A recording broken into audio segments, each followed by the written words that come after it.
Думаю, что вам не то чтобы надо представлять Алексу Чанг, потому что вы явно ее знаете. Помимо того, что она очень приятная, это уже мое личное впечатление, очень веселая и очень образованная. Кстати, я буквально пару дней назад, когда узнала, что Алекса приедет, поговорила с несколькими своими друзьями, буквально сегодня тоже с пиарами одного большого бренда. Я говорю, буду вечером встречаться с Алексой. Вы что про нее знаете? Ой, она такая классная, милая, веселая, образованная. Но, в общем, главное, что мне понравилось, что веселая. Поэтому думаю, что вам будет не скучно, вам будет интересно, потому что вы знаете, вы все за ней следите, я уверена, так же, как и я, много лет. Talking about your Instagram, that we're all your followers. Как говорит мой арт-директор, нет Инстаграма, нет дня рождения, потому что забудешь поздравить лучшего друга, а иногда и про свой день рождения забудешь. Вот, поэтому мы, наверное, многое про нее знаем, но наверняка все-таки вы все понимаете, что Инстаграм — это не вся жизнь, это только ее часть, красивая, безусловно, очень модная, как у Алексы, очень модная, но всегда есть о чем поговорить. И поэтому я вам представляю Алексу Чанг, не только музу, модницу, но главное человека, который сделал феноменальную карьеру в сфере моды и основал свой собственный бренд. Что самое важное, конечно же, наверное, для нее это важное. Поэтому, дамы и господа, девушки, молодые люди, приветствуйте Алекса Чанг. The model, the muse, the designer, the entrepreneur, and the businesswoman. Yeah. The last but not the least. Thank you so much, Marsha. I'm afraid I don't speak Russian, so I've just been sat there looking really smug, but she could have been saying anything, really. But thank you so much for all being here. I really appreciate it. And I think we're going to be doing questions at the end of this from you guys, so hold on tight. But first, we thought it would be quite fun if we played a little envelope game. And so basically the format of this particular Q&A is hopefully going to be lively. In our magic envelopes, which might look boring but actually contain incredible things, are subject matters. So we're going to one by one open up the golden, or rather ivory envelope and discuss whatever's in there. So hopefully they'll pertain to fashion, life, love and beyond, and won't be about something we can't answer. But here we go. Marsha's going to go first. Yes, I'll just quickly explain, because that's what I forgot, of course, the most important thing. Значит, поиграем немножко в игру, если вдруг кто-то не понял. Значит, во-первых, from now on мы будем говорить на английском. Надеюсь, что вы понимаете все. Надеюсь, что мой английский достаточно понятен для Алексы и для вас. Значит, у нас есть конверты. При этом, естественно, поскольку вы все здесь собрались, вы явно задавали какие-то вопросы, интересуетесь. И любезные наши работники ЦУМа выбрали несколько вопросов от вас или от ваших коллег, читателей, фолловеров, на которые Алекса тоже обещала ответить. А мы немножечко вот поговорим о жизни, о себе, о моде, о вас. Вот. Я приступаю. Так что, excuse my English, but let's start. So, number one. Number one. Okay. Career. I thought it's the last, but the most important, but it seems to be the first one. As everyone is very excited about your Got to career. rap on that mic, Marsha. Okay, a very original one. What was your first job? My first job, I don't really know what constitutes as a job, because when I was a child, I was always trying to find ways to make money, basically. It wasn't like I was kind of stranded on some island. I just really enjoyed working because I'm a freak. So I was like mucking out horses or taking dogs for a walk or like doing stuff like that. But I was a barista. Barista? Yeah, I was Coffee? Coffee, yeah. I was making coffees in a patisserie and I wasn't very good at it and I didn't really know the difference between like you got to imagine I'm ancient and that they didn't really have like lattes seemed really sophisticated and cool. So I was like making up coffees basically. And then I became a model. As a teenager, so...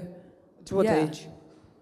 I was scouted when I was like 14, And then I started doing it properly when I was 16 because my parents weren't that. First of all, my parents didn't believe me when I came home from being scouted. I was like, oh, I've been scouted to be a model. And my brothers were like, no, you weren't. And I was like, well, okay, yeah, maybe I wasn't. And then they called the house and stuff. And then they were like, you're young, do you actually want to do that? And so it wasn't until I kind of became a bit sort of more feisty and adamant that then my poor dad used to have to sort of drive me to castings and stuff. But yeah, this is in the olden days when there was no digital photography, there was no kind of social media, it was just old school, standing on your mark, not talking, not giving opinions, just, you know, modeling. So did it look like a dream job? I mean, was it what you expected from a model's job? I genuinely thought I was just going to become a millionaire overnight. I was like, ah, fantastic, I've made it. So and how long did it actually take you? It took 5, no.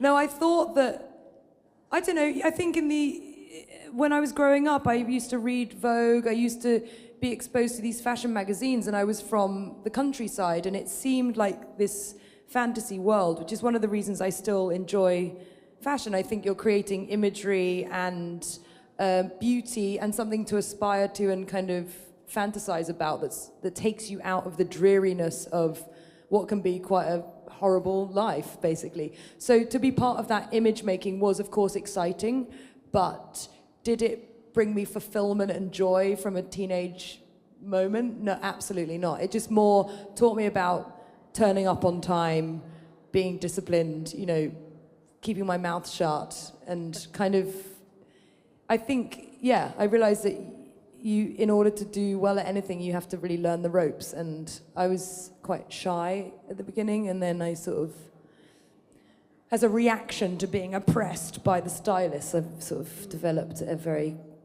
boisterous personality. So you're not shy anymore? I actually am. I actually weirdly think I am an introvert extrovert. Because I do get 50-50? Yeah. Are you shy? Me? Always. But what was your first job in fashion? Like, how did you get to this point? I was editorial assistant. No. My first experience with fashion was actually, I was a salesperson in the men's store, men's fashion. But then, I was trying, always spending more time dressing the mannequins rather than selling the shirts to the real men, you know. I didn't care about the reality. I was always trying to dress up my dream man, you know. But did you have a clear career trajectory mapped out in your head, or you were just like, I find this fun, and then it sort of developed from there? I was always trying to find fun in whatever I was doing, yes. But I was studying arts. What did you study, actually? I didn't study. Kids. You see, it Don't happens. bother. School's crap. No, definitely get an education is my advice, because it is tough now. I didn't go to university, so after school I just started modeling and kind of ended up doing television, and then luckily got to do writing and found my way of expressing myself in all of the formats that I wanted to, but I do realize it was by fluke and by luck and perseverance. But one thing I regret is not being able to have spent those 4 years kind of really understanding myself and having the leisure of time and an education to kind of fall back on. Like, I sound like I know things about things, but I kind of just know the cliff notes. I'm like, oh yeah, T.S. Eliot, it's a cat thing, right? Well, intuition is a very cool thing, so you kind of follow with your intuition. Well, I hope my daughter didn't hear this passage, you know. She has to finish the university. Should we move on to the next card? Yeah, or just one more. What was your light bulb moment? What was the moment when you woke up, like, really famous, or really, I don't know, like, understanding that's it, you know, that's my career, that's something that I was always dreaming of? There's a couple of things to unpack there. One, I didn't, the fame element, which is or isn't true depending on which room I'm standing in, because of course a lot of people don't know who I am, crept up. I know, it's disgusting, isn't it? No. They should be punished. Yeah. It was a very slow thing that, so for me it wasn't like an overnight, I never intended to be anything in particular. I just was finding my way through job opportunities, and a byproduct of stuff I was interested in was to do press on it. So going from modeling, so I was already on covers of magazines as a teenager, so that wasn't weird to me. Then I got a TV job, so I was already on television, and then I got asked to collaborate with fashion brands. And so my interest in fashion really kind of circled back around and found me more than I found it. I just always loved clothes and wanted to be a stylist, wanted to be a designer when I was younger. And then it kind of, I think that's my idea here, that basically there's no accounting for a bit of fate and that sort of thing. If you follow what you're interested in, it just starts to find you back in a way. So kind of listen to your instincts, right? Yeah, it's instinct, and it's being confident that you can try things and fuck up and it's totally fine. Like I've had about 25 different career ventures before I kind of settled. So to your question, I didn't have a light bulb moment. It just felt right. It felt like the right time to take something seriously that I've always loved and to give it a go, basically. It's a huge risk to start your own brand. It's not for the faint-hearted. So I just needed to do it. That was it. Congrats. It was getting me in my sleep. Anyway, yeah.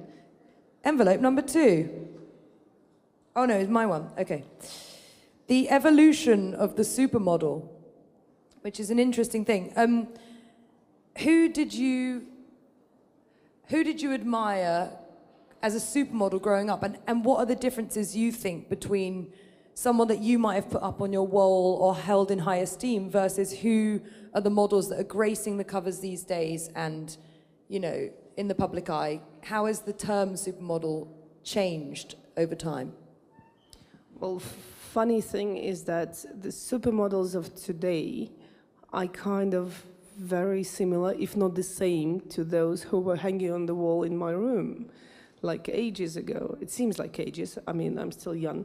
But yes, okay, I had a fabulous picture with Naomi Campbell, Cindy Crawford, Shalom Harlow, and Christy Turlington, and Linda Evangelista.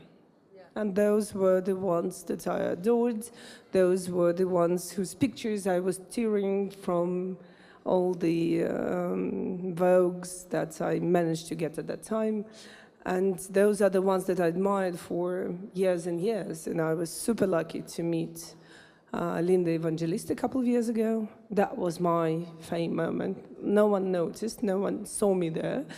And yeah, and it was just a small page in Glamour magazine with my interview of Linda with her beauty brand.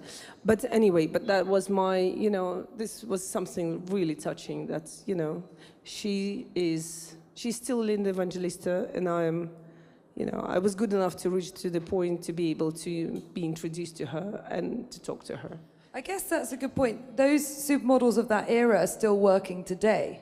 So it's not really, you know, it's not like anyone dropped off. Like Amber Valletta, I just saw downstairs, not in person, but on a campaign for Chanel.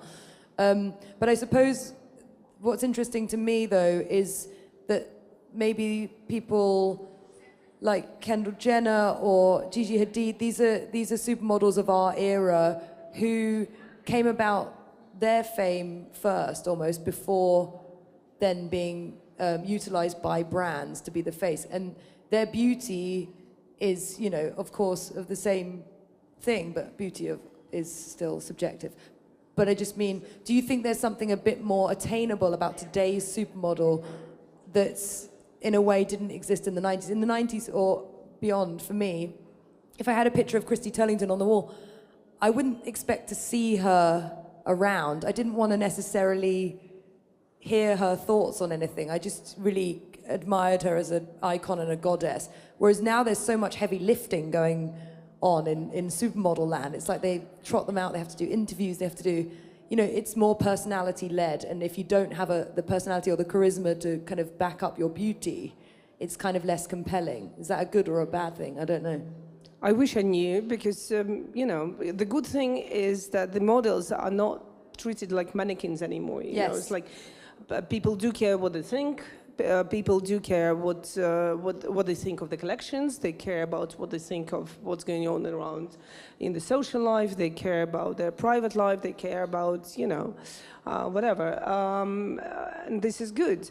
But on the other hand, it seems like the profession that is called being a model, you know, it's not like a profession anymore. It's like everyone can become a model, you know, like, you know, and they're like switching, the accents are switching, because one day there is like a model turning the entrepreneur and the TV host. The other day there is an actress turning, hello. Another day there's an actress that is invited to be the face of the campaign and to model for them, you know, not necessarily talking. I know there is one example of a very famous actress that is now the face of the perfume. She cannot talk about her actual work that made her famous. Right. She cannot talk about her role, you know, because it's a different thing. She's modeling for this very brand, you know, she's not presenting herself. I mean, she's presenting herself rather than her role, you know. And I think it makes life more complicated, but in a way more interesting, you know. Yeah, definitely. I think it becoming a bit more fluid, of people having multiple careers and being, you know, being able to show a more dynamic version of beauty, in that beauty can be about your mind as well as the other thing. And also, I think it's amazing that there's so many people that are now willing to be vocal about activism, and you've got people like Adjua with Girls Talk, or Ashley Graham, you know, in a more diverse and representative kind of way. It's an exciting time, I think. It is a very exciting time. I mean, yeah, I was pretty jealous when I saw the recent cover of the UK Vogue with all these, you know, girls, very different, very, you know, very beautiful in, you know, in different ways. Yeah. Yeah, but okay, two questions about the model's job regarding your own brand. Is like, how is it picking up a model for your collection? I mean, you are the perfect model for that. I guess your brand is actually based on your own taste and the way you look in these clothes. Definitely my taste guides our collections, but hopefully the way they're received isn't so with that one point kind of perspective. Like, I think it's imbued with my kind of vision and cultural touch points, but I don't think that limits it to being just a very me aesthetic. There's certainly things, like this dress, for example, was a product of an investigation into the Bloomsbury Group and the idea of Virginia Woolf and da-da-da. Would I have worn this 2 years ago? Probably not. I wouldn't say it's a very quote-unquote me item, but now it is, because I've worn it. But, you know, creation's different in that respect. But in terms of models, yeah, I think at the beginning of starting this brand, even though I was an ambassador for other brands, it felt weird to be that kind of one note and use myself as the person to project the image, because I wouldn't want it to be a celebrity vanity project. You know, I really think of it as a proper brand and a proper business, and I relish seeing it on other women. Even earlier today, coming up the escalator, a lady had on a blazer of mine and like gave me the thumbs up, and I was like, yes. So, okay, she took the blazer. She took the blazer that's meant to go for your outfit. Yeah, I know. Yeah, well, them's the breaks, sweet cheeks. Well, I hope you will produce more blazers for everyone to wear. Oh yeah, definitely. Shall we go to the next one? Yes. While you're thinking of the blazer for me. Yeah. Ah, okay. So that's easy. Taste. We already started talking about taste. Okay. Taste and blazers. Can you buy taste? As easily as you can buy a blazer by Alexa Chang? Yeah, you just buy the blazer and you've got it. No, I think what makes life exciting is different perspectives and taste being one of the expressions of self. And I think, no, you can't buy someone's exact taste because it's subjective, but you can buy into their curated world, I suppose. But, sorry, I'm just obsessed with, I just watched Phantom Thread. Have you seen it, the movie? And there's a bit in it when he's dressing Alma, the female protagonist of the movie, and, or I guess he's a protagonist, actually, a female character that is opposite him. Can I just explain? Мы говорим про фильм «Невидимая нить», если вдруг кто-то не понял, да, про модельера и его музу. Anyway, he's like, what's wrong? You're looking sad. And she's like, I don't like this fabric of this dress.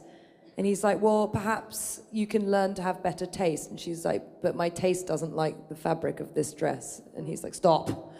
But I like that people, something that could be vulgar to me is beautiful to someone else. That's like, that's cool, isn't it? Yeah, I loved the conversation he had with his sister when one of his best clients had refused to come back to him and went to another designer, and he said, what happened? Why did she leave?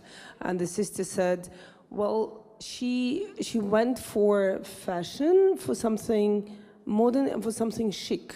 He's like, I hate the word chic. Yes, exactly. It should be forbidden, you know. So what's taste for you? What's chic for you? Does it? My version of chic, I don't know. I've just always been drawn to things that seem effortless and real somehow. Like even though I dip into kind of a more of a high glamour look, if it's for fun, that still feels like dressing up and playing a part. Day to day, the women that I admire or respond to, or I'm like, oh, that's cool. It's usually to do with something that's relaxed or like, I don't know, just seems inherently a bit easy.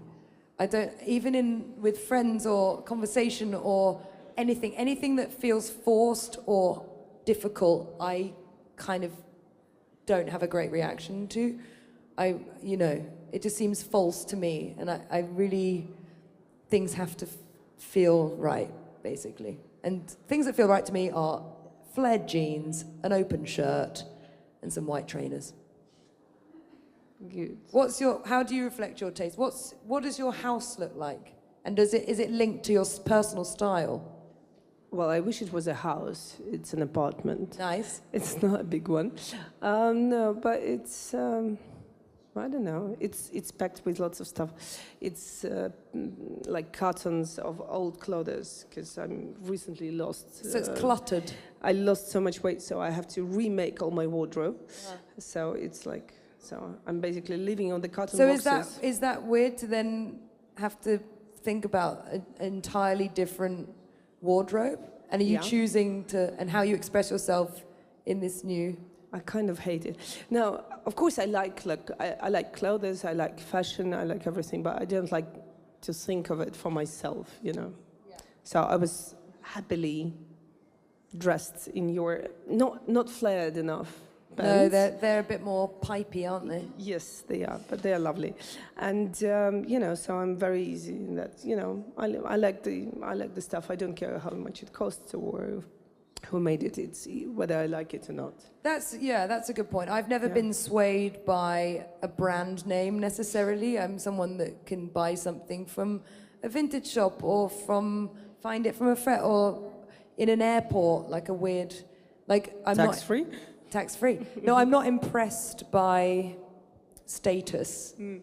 That has no meaning to me. Things are either beautiful or they're not, and it can't really be reinforced by something. Like, just because something has a brand name on it doesn't make me love it, Yeah. Should we go on to number 2 on my card, which is, I guess, number... Well, if you wish.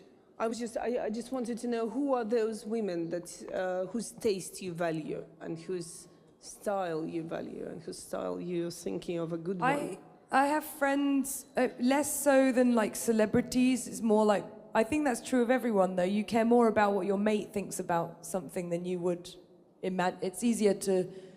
Everyone's got the mate where they're like, oh. Of course, well, because they know you better, you know. Exactly. So if you're... There's everyone, I feel like in every group you have a friend that you think's a little bit cooler than you, that you're like, oh, I'm going to dinner with them, so I'm going to wear a thing. Oh, no, that's not right. I think everyone is thinking of you as the one who knows better. Well, I think you all look wonderful. No, I do. Let's move on to social media. Oh my God. Okay. Do you know how many followers you have in Instagram? I know because it just ticked over to 3 million, which is really nice. Oh, okay. How many have you got? Well, it's very nice. It's such a nice feeling to be one of 3 million. You know? You're my favorite one. I'm in a good crowd, you know, 3 million of your followers, and I'm one of them, you know. 3 million full fans, can't be wrong. No, social media is interesting. What's your relationship to it? Is it something that you were a native at, or is it something you've had to learn for your job, or like, you know, were you always a fan of communicating in that way? Well, I never was a fan, but yes, when I was appointed as editor-in-chief of Glamour magazine, my bosses came over and they said, well, from now on, you ought to be on social network. I'm like, okay, so what's on? And then it was like Twitter was the hottest. So I started my tweet, like my account in Twitter. It lasted for like 5 days because I went to almost the next day or the day after the next, I went for the fashion show. So I started like tweeting something like, okay, Dolce & Gabbana show, flowers, laces, beautiful, gorgeous, amazing. Then I went to the next show. It was like, okay, polka dots, flowers, laces, amazing, brilliant, great girls. Next one, laces again, shoes, polka dots. Okay, lasted 3 days and a half. Then another one, and another one. By the time I was back, I forgot about Twitter. I said, it's not interesting. I'm not the person to write, you know. I'm being very repetitive, and I'm more into image. And fortunately, I found myself well enough in Instagram. And I was pretty successful. Then I had to change my name, so now I've lost my previous name almost. Oh, no. You know. Yeah, well, I used to be called Marshall de Glam. Then I had to call myself another name, so I'm now Masha Vagrasha, which makes Alle Verber, who is the one of the creative directors of ЦУМе, Alle Verber, every time she sees me, she is like, Masha Vagrasha, ha ha ha, I love this name. So, yes, well, I'm like 2078, something like that. Yeah. So I'm just the beginner. But it's fun, you know, it's a part of my life. I'm liking it a lot. I like the images, and I like to share, you know. Sometimes I'm behaving very stupid, like the sun is out, have fun, girls, you know. Good morning, доброе утро, страна. Good morning, country. Доброе утро. Доброе утро, страна. Доброе утро, страна. Страна. Страна. Yeah. So you can start your TV show with this, you know, the new shows. You can call Easy. it. I'll just learn Russian in a year and I'll be back. Yes. But I guess, how important do you think a solid social media following is for someone that's looking to start a brand? Like, in this day and age, is it important to have a healthy platform like that in order to get your message out, or is it going to become defunct? Well, I should be asking you, but as far as I know, there are so many brands that are they're starting not only to show off, they're starting their Instagram not only to show their items, but also to sell their items, you know? And I think it's the quickest way to get the response, to see what people like, what they don't like. I think it's a very strong tool. I don't know, how is it for you? How are you feeling in Instagram? Like personally, and like, do you have 2 pages? I have my own personal account, and then our brand, we're live streaming on Alexa Chung's Instagram, thanks for tuning in, has an Instagram account as well. But for me, I don't know, I'm sure for lots of people, it doesn't feel like an effort to be engaged in social media. It's just a part of, I like DM is like a text to me, and it grew slowly. It was like Facebook Or MySpace was first, and it was Facebook, then Twitter, then Instagram. So I don't overthink it. I just do things that interest me in the moment, and then I try to like let them go. And I think people can sometimes put too much onus on what's going on that. That said, I do think there'll be a future where everyone just sort of drops off entirely, because as we're learning, perhaps it's not the most psychologically healthy thing to keep engaging with. And I'm excited to see what happens, like whether, you know, if we all have to go back to the traditional way of doing things, what's going to happen? I wish. I don't know. Have you ever tried the digital detox? I actually just did a digital detox, but I only got to 6 days. 6 days Yeah. with not a single post? No, I just tried not to post. I was like, oh, just give it a rest, Chung. But did you read and did you follow? Oh yeah, I was still... Okay, so this doesn't count. You have to start it all over again. Yeah. Okay, should we move on to the next one? Yeah. I feel like... Okay, you feel like... Is everyone okay? Is this going to be like the Kanye show where they didn't give anyone water and everyone just fell over? Don't faint. It's not going to be good. Well, there's a party after this. Where? I should know. In my pants. No, I don't know. No, it's here, it's here, it's here. Okay. Nice word, creativity. So what... yeah, well, pretty obvious, but that's something that everyone wants to know. What is your source of creativity? Where did you get it from? And when?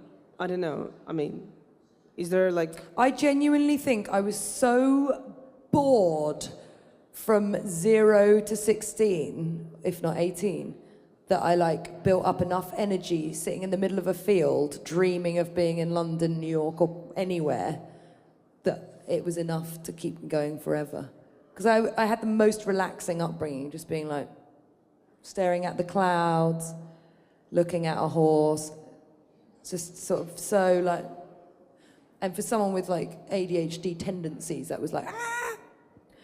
Creativity. Don't know, everything can be inspiring. I saw a talk once, or I actually led a talk with Paul Smith once, and he was so amazing, and he was just like, look, that could be the heel of a shoe. That could be an idea for a corner of a new shoulder pad. This might go on forever. Suddenly it's an ice skating rink and we can do a party in here that's based on the Olympics '88. Or maybe that orange over there can become the arm of a pair of glasses, and the lighting rig is going to go really low and we're going to be above it. And I was like, yeah, you just have to like go sideways, I think.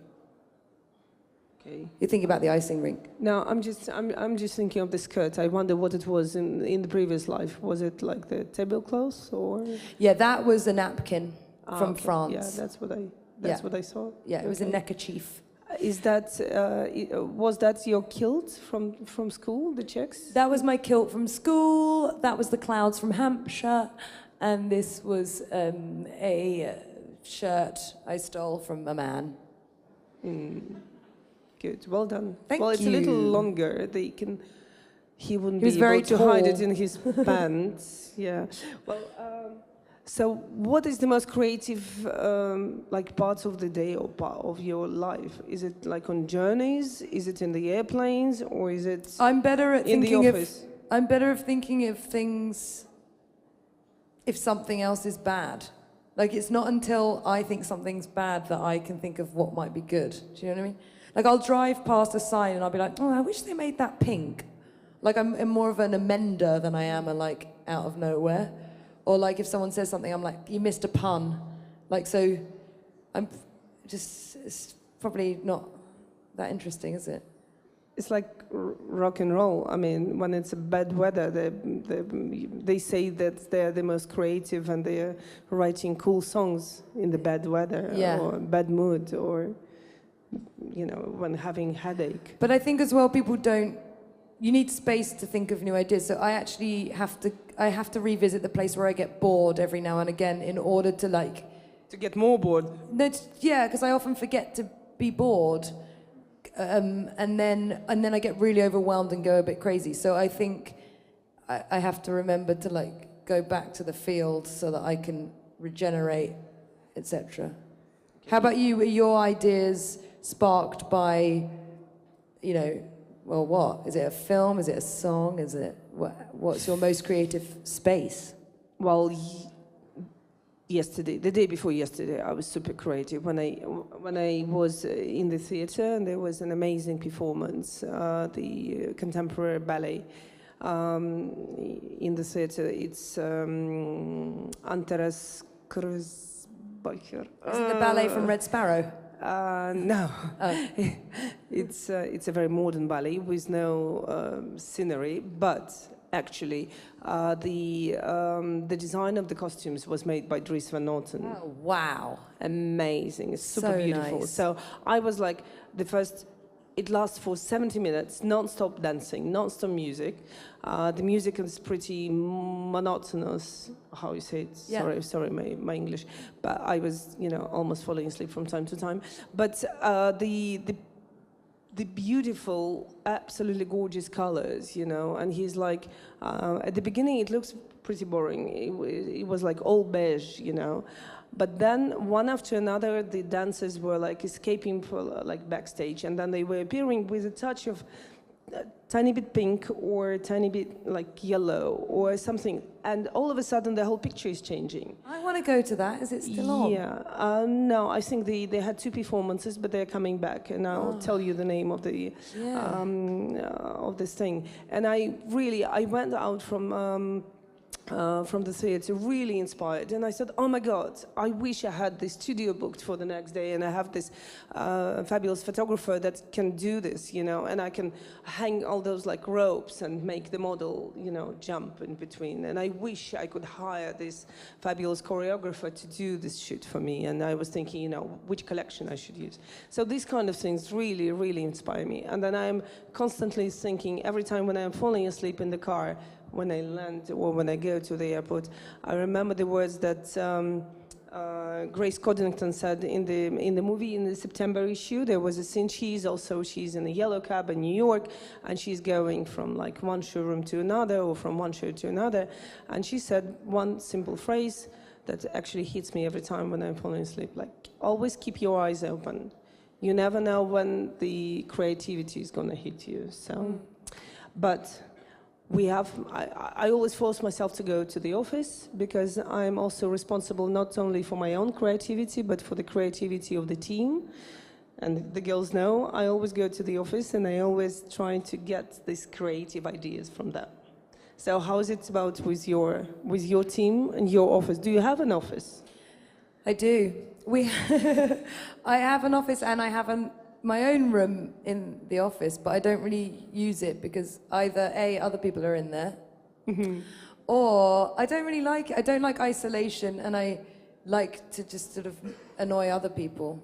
So I get really bored. It's the boredom thing again. I'm like, what are you doing?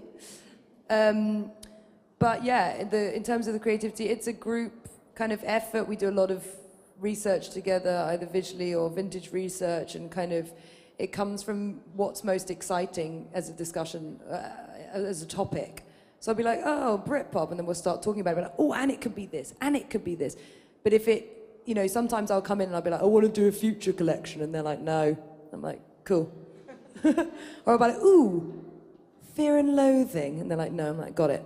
So you have to work with what lands, what feels right in the moment. Is it my turn? I think this is, or how are we doing for time? Is there anyone on a clock? No. You're going to be here all night. Yeah. But get ready with your questions, Maybe. Should we do that now? I don't know. I feel like maybe we've blared on enough in this section. Do you think? Feels right. Instinct, Marsha. Oh, okay. I was hoping you will tell us about the ideas of the new collection, or something like that. Of this one? Yeah. Virginia. Actually, this is fantastic. As in, the collection is called Fantastic, isn't it? If I do say so myself. This collection that you see behind me was based on the idea of Britpop and the music of that era, if anyone's familiar with it, but it's basically Blur, Oasis, Elastica. I won't give you a music history right now, but I probably would like to. But just the idea of that kind of energy of London at that time, kind of, I said there was something really that was such a bummer about Brexit and that whole thing, and I think I was starting to romanticize a time when Britain wasn't kind of the joke, and I was like, oh, that was kind of cool when we were, you know, renowned for making great songs with amazing lyrics, and there was people like interesting characters that were being daring, like Jarvis Cocker getting up on stage at the Brits, and I don't know, just a bit more fun again. So that was fantastic. And then the collection I'm wearing today is Virginia, which we've already talked about quite a lot, I guess, but it's blah, blah, blah, art, literature, shmish, shmish, shmish, shmish. Let's take questions from the audience, or like from... Okay, we can do that. No, it was from your thing, right? Yeah. Okay. Well, this thing is called the social networks of ЦУМe official account. Okay. Okay, so there are some questions like, where you get, not the inspiration, but where do you get enough strength for such an intense life? Where do you charge your batteries? I don't. I need to learn. I'm still not very good at life yet. I'm figuring it out. I don't know. I'm quite energetic. I don't really know. I just feel like I have to do it. I'm a bit of a self-punisher. So, and also I'm really lucky. Like a lot of the things I get to do are really fun, and energy comes back around to you, doesn't it? So you can be energized by someone else's enthusiasm, or, you know, sometimes you have to go to something you're not really in the mood, and you get there and actually have a wonderful time. So I think humans, hopefully, mostly are quite optimistic. So what keeps me going is the idea that it will be better. That's it. What was the craziest thing you did in your life? Craziest? I don't know. Every now and again, I'm quite... I will always try and flip a table at some point. As soon as I think people have got me, I like want to flip it. So I don't know. I guess moving to New York was quite fun and daring at the time. I don't know. I'm not particularly... I'm quite boring, really. All you have to do is have a fag and a whiskey and a picture, and people think you're edgy. But realistically, I'm probably in bed by 10. Base jumping? No, I hate that shit. Like, to me, like those kind of really physical, like physically daring things to me aren't that brave. I think it can be braver and more terrifying to be really honest, or like, you know, there's probably more scary things you can do one-on-one with a person interacting than actually having to like drive a motorbike backwards down the 101. I don't know, like that to me is like not that scary. I find other things scarier. Okay. Do you watch scary movies? No, What's your favorite? I hate scary movies. Me too. I don't like being sad, scared, or like, I don't like the emotion. I'm already anxious enough. I don't need to like be invested in someone's fake reality and that they're about to get bludgeoned to death by a saw. And then I'm like, oh great, now I have to go home and think that the psychopath's behind a door every night. Like, I already worry about that, so I don't want to see it. Okay. So what about the mothers of dragons, or how you call it? What's that, Game of Thrones? Yeah. Again, my friend Fifi and I were talking about this the other day. I don't really respond well to things that don't have like romance or women in. Like, actually, Game of Thrones does have women in it, but like I watched The Revenant, and I was like, I can appreciate that's a good piece of cinema, but if the only woman in that film gets raped and then there's no like real romance, I'm just like, I don't really. What's the thing here? You're just Handmaid's Tale. Huh? The Handmaid's Tale. Handmaid's Tale, again, quite dreary, isn't it? I do watch that. I did like it, but then I read the book and I loved it, and I think Margaret Atwood's pretty rad. So, yeah, that was, I made an alternate ending in my mind where everything's cool. Let's go back to the Roman holidays and the breakfast at Tiffany's, exactly. Right? Just like keep things posy vibes. Okay. Well, that wasn't my question. That was from someone from the audience. Okay. What challenges did you face launching your own brand? What one should be prepared for when they start their own brand?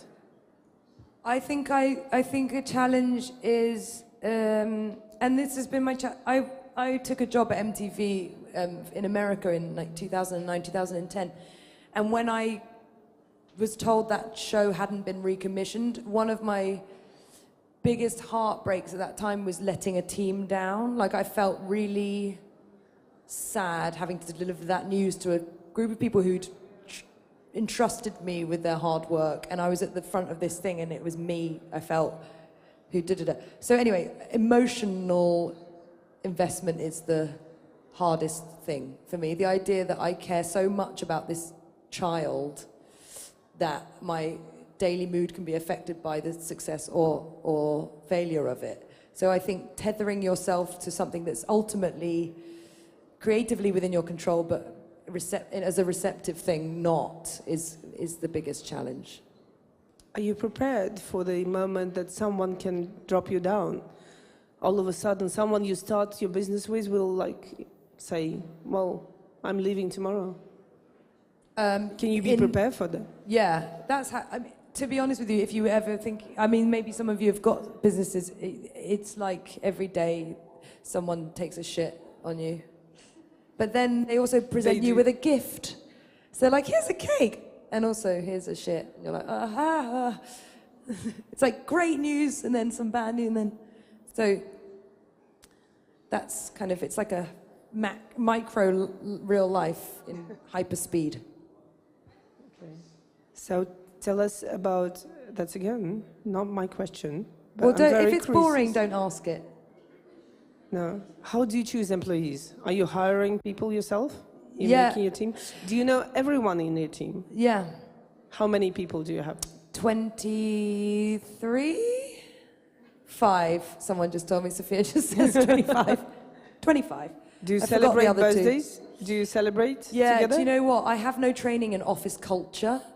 So I'm kind of observing it like new. Like, I've never done it, so I don't know what the customs and one thing that's really fascinating to me is, without having imprinted an idea of what people should have to do on my company, they kind of order themselves in like, I was in a meeting on Monday about the rules of the fridge and like the sell by dates and like whose job it was to clean and all this stuff, and I was like, it's so funny that like I don't really, you can leave your hummus in there as long as you want, but like that everyone organizes in this way. But yeah, we celebrate birthdays. And then you end up having your yogurt putting in the fridge, and you want it tomorrow morning, and then you come someone tomorrow else takes morning, my onken. and there is no more yogurt in your fridge. Get your hands off my petit filou. Exactly. Yeah. Okay. Would you fire someone for that, if you know who drank your yogurt? No. No, I would hire someone for having the tenacity to try and steal it out from under my nose. I'd be like, yes. What is your favorite city? What's the most fashionable city in the world now? Moscow. That's the right answer. I knew that. I don't know. I think fashion springs up everywhere, and I don't have enough of a kind of...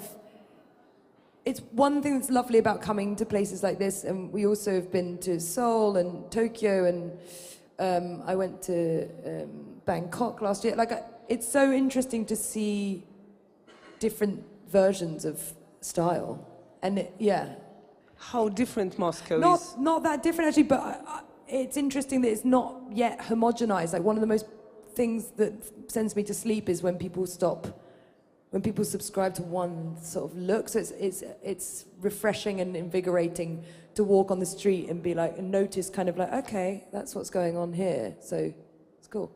Saw a lot of pencil skirts today. Is that a thing? What? Don't worry. Pencil skirt. People had there was a lot of skirts. Here, yes. Well, you are in the most business-oriented part of the city. Yeah. So maybe that's why pencil skirts. But I don't see any pencil skirts here. It's all very, like, frills and prints, and it's super cool. Yeah. Do you know any Russian designers? I know Walk of Shame Moscow. I presume they're Russian because they've got Moscow in the name, which I love. And Vilchenko. Yes. Is Russian? Yeah. Is Saxe Potts Russian? No, Saxe Potts not Russian. Zach? No. Don't worry. No. You probably saw him in my Instagram, but he's not Russian, no. He's American. But Vilchenko, yes. I mean, she is She's working both in Russia and in London Yeah. and in Moscow. Anyway, okay, so going back to the British culture, you know, there's like a lot of British codes in your collections. Yeah. And that was the thing I was saying about you, that few people that I talked about you with, they mentioned that you are very humorous and you have the best sense of humor. So what is it about British humor in fashion? How do you understand the phrase "get dressed with humor"? It's difficult, really. British people are so weird. And I know, I never get British humor. I know. I tried one on you earlier and you were like... I'm training my poker face. You were like, can we talk about humor? And I was like, no, there's no humor here. And you went, okay. Because basically, we say quite mean things, but as a joke. But it's basically just kind of being a bit mean. So I understand why it's confusing to other people. And having lived in America for 7 years, that really doesn't translate there. Like, you can't... But I love it. I think we're very odd people. Basically, all it is having an appreciation for subtext and things not being what they are. That's it. As soon as you get your head around that, then British people become very easy to understand. And it's that thing of, like, not taking anything at face value, whereas I think in America, everything is very upfront and it is what it is. In Britain, nothing is what it is. It's like...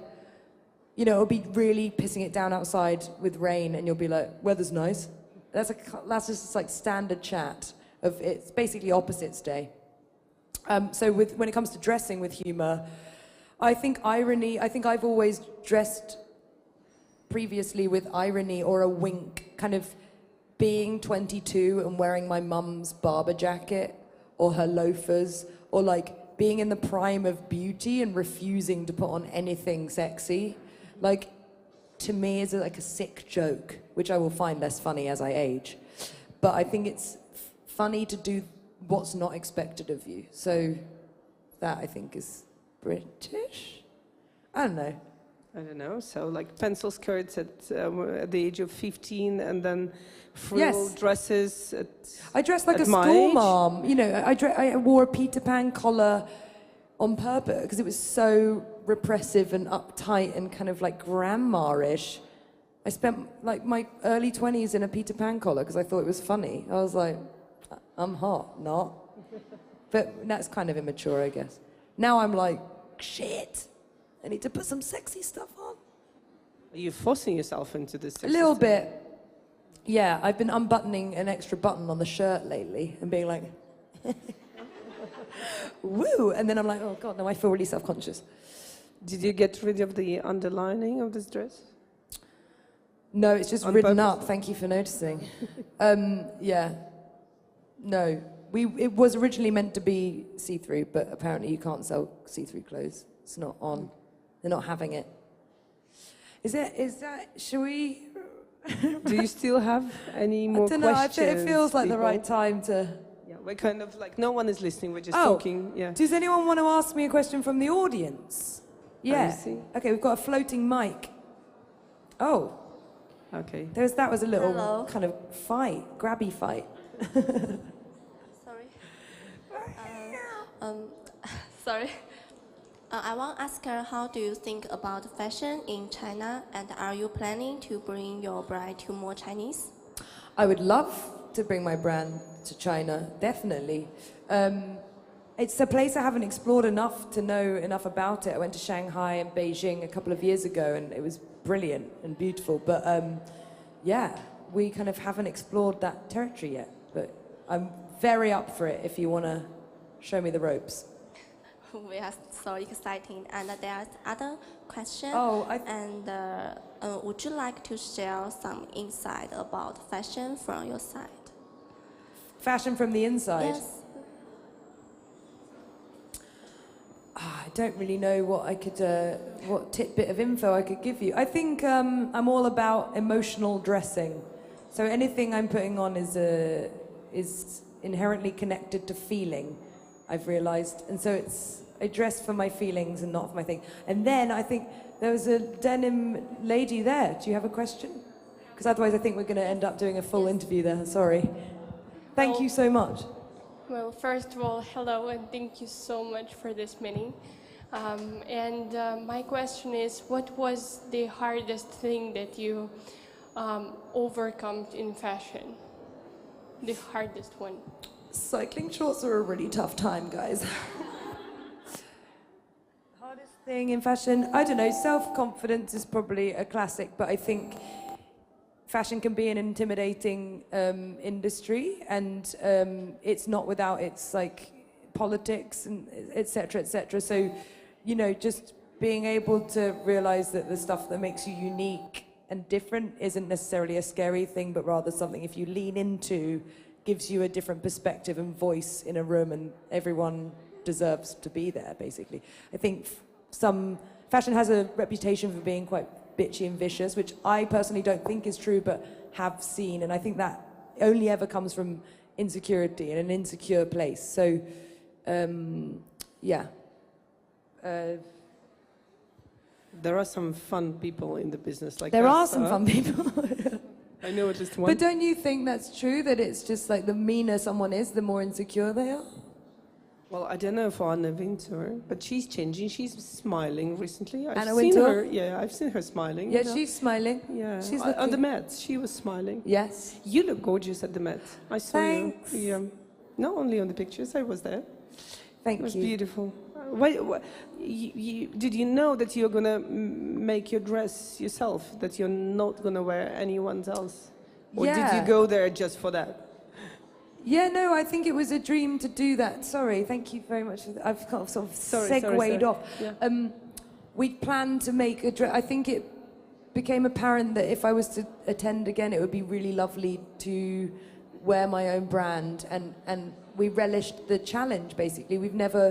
We make clothes for a certain price point, but to have the freedom to use whatever kind of fabric and make this one-off, bespoke, very special thing for a theme was really interesting, and I was really happy. I just wanted to wear something that had humour again. It was like a bit Choir Boy, bit Anne Boleyn, bit Claire Danes in Romeo and Juliet, but something I felt very comfortable in, that I felt was the silhouette of me and the brand, and felt fresh. And basically I wanted to have a laugh and dance around. Like I've been to the Met Ball before in very difficult things, and I just wanted it to be easy and complicated.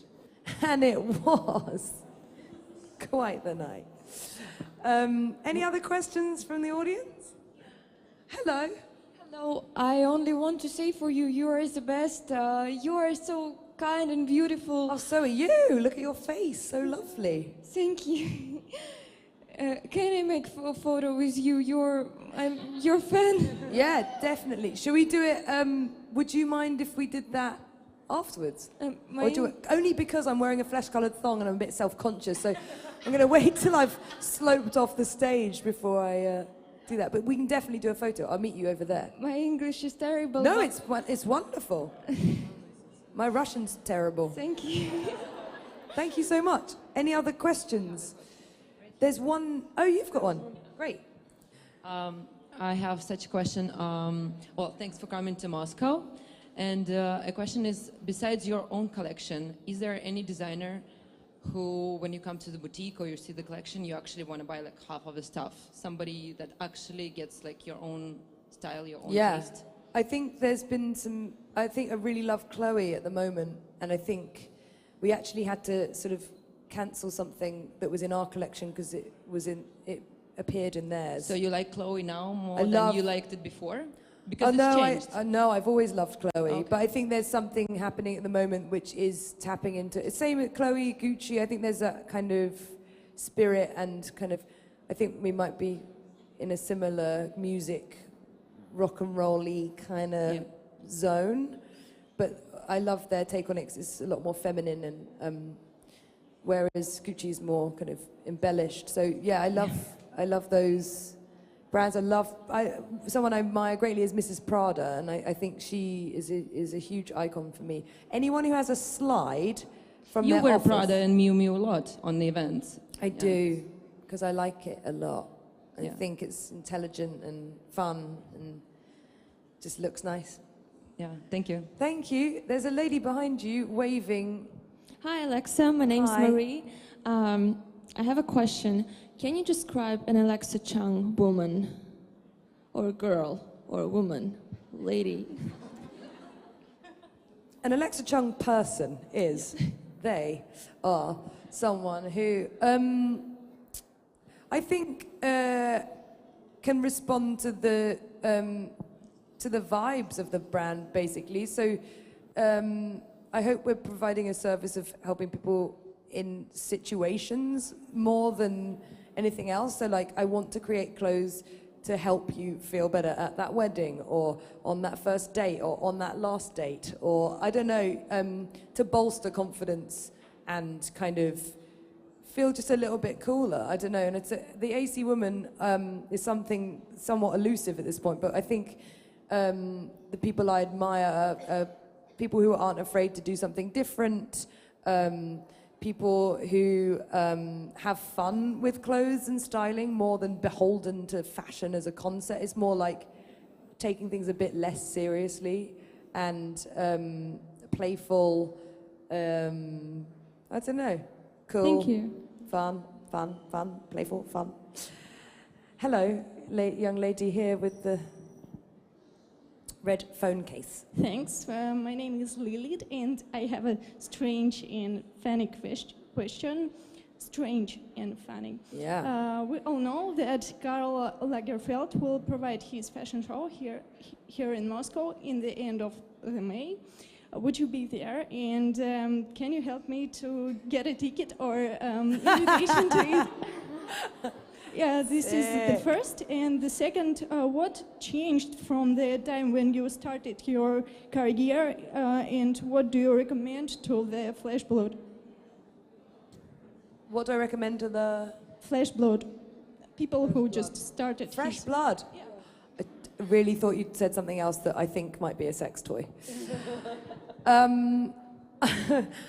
Yeah, so with the Chanel show, I won't be there. I'm going to be in New York at the end of May. Sorry. Can I get you a ticket? Probably not, but I don't know who we could even... I think just go for it. Just run in. I will Run try. in black and white and be like, woo, cooey, it's me, c'est moi. J'arrive.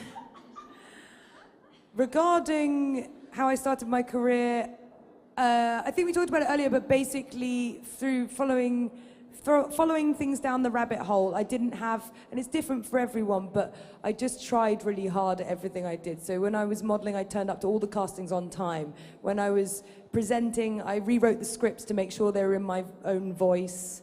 When I was writing, I filed my copy on time and did all the, so much of it is to do with the structure and the boring stuff and letting your imagination kind of go wild within quite a dull framework. But career-wise, I don't know, just indulge in the things you find fun as long as the things you find fun aren't crack. Okay, thanks. Yeah. Thank you. Hi. It's so very nice to see you This today might be the in last Moscow. question. This is the last one, I'm afraid. So sorry. Okay, Alexa, please tell, do you plan to create a fragrance line, maybe for Moscow ladies and Russian ladies? in I was perspective? keeping this question for myself. You've stolen my question. No, but please do. That's a good one. I would love my own fragrance. I'd love to do that, but maybe not right now. I don't even know what it would smell like. I don't know. I really quite like masculine. I quite like kind of burnt masculine-y things, like woody. I don't really like floral stuff, I think. And so ends our talk. Yeah. Masha, thank you so much for Thank you doing for this with coming. me. It And was, you've a been pleasure. amazing. Thank you everyone for coming. Спасибо вам, что And I'm going to do a пришли. photo with you now. Да, теперь некоторые счастливчики могут получить фотографию, наверное.